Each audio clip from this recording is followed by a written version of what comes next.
Media থাকলে তারা স্মারকলিপি নেবে না। Milestone school and college, Diabari, Turag, Dhaka. বিষয়: মাইলস্টোন স্কুল অ্যান্ড কলেজ কর্তৃপক্ষ দ্বারা নিহত ও আহত পরিবারের আলটিমেটাম উপেক্ষা এবং গণমাধ্যমে মিথ্যাচার ও সামাজিক যোগাযোগ মাধ্যমে অপপ্রচারের জবাব চাই।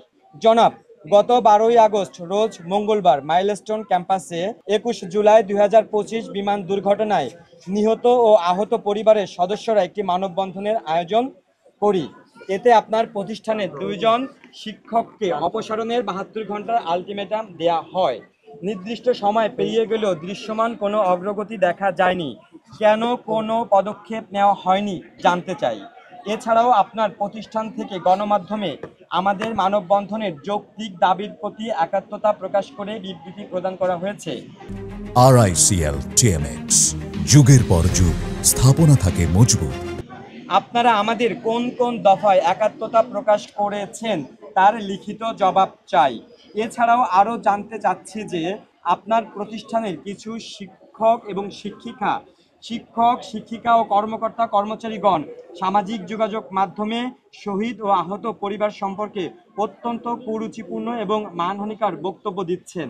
এদের বিরুদ্ধে আইনগত পদক্ষেপ নিচ্ছেন না কেন জানতে চাই। প্রধান উপদেষ্টা মহোদয়ের সাক্ষাৎ লাভের জন্য বিমান বিধ্বস্তের ঘটনায় নিহত ও আহতদের অভিভাবকদের কাছে আকুল আবেদন শিরোনামযুক্ত বহুল আলোচিত চিঠি সম্পর্কে অধ্যক্ষ মহোদয় জিয়াউল আলম কর্তৃক গণমাধ্যমে মিথ্যাচারের জবাব চাই। তাছাড়াও মানববন্ধনে অংশগ্রহণ করা শিক্ষার্থীদের চিঠি দেওয়ার হুমকি এবং অভিভাবকগণ কোচিং করার জন্য আবেদন করছে এই মিথ্যাচারের জবাব চাই।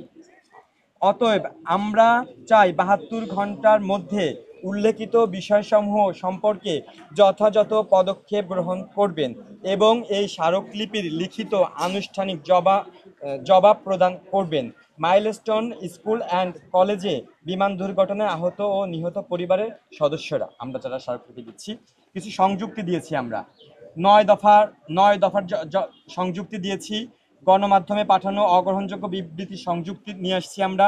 সামাজিক যোগাযোগ মাধ্যমে কুরুচিপূর্ণ এবং মানহানিকর বক্তব্য দানকারীদের পরিচয়ের সংযুক্তি নিয়ে আসছি আমরা। প্রধান উপদেষ্টা মহোদয়ের সাক্ষাৎ লাভের জন্য বিমান বিধ্বস্তের ঘটনায় নিহত আহত অভিভাবকদের আকুল আবেদন শিরোনামের বহুল আলোচিত চিঠির সংযুক্তি আমরা নিয়ে আসছি। এটা আমাদের হচ্ছে স্মারকলিপি। এই যে এটা আমাদের 9 দফা আমরা যেটা দিয়েছিলাম আগের দিন, 9 দফা। এছাড়া হচ্ছে এই যে শিক্ষকরা সামাজিক যোগাযোগ মাধ্যমে মানহানিকর বক্তব্য দিচ্ছে যে আমরা টাকার জন্য এগুলো করছি,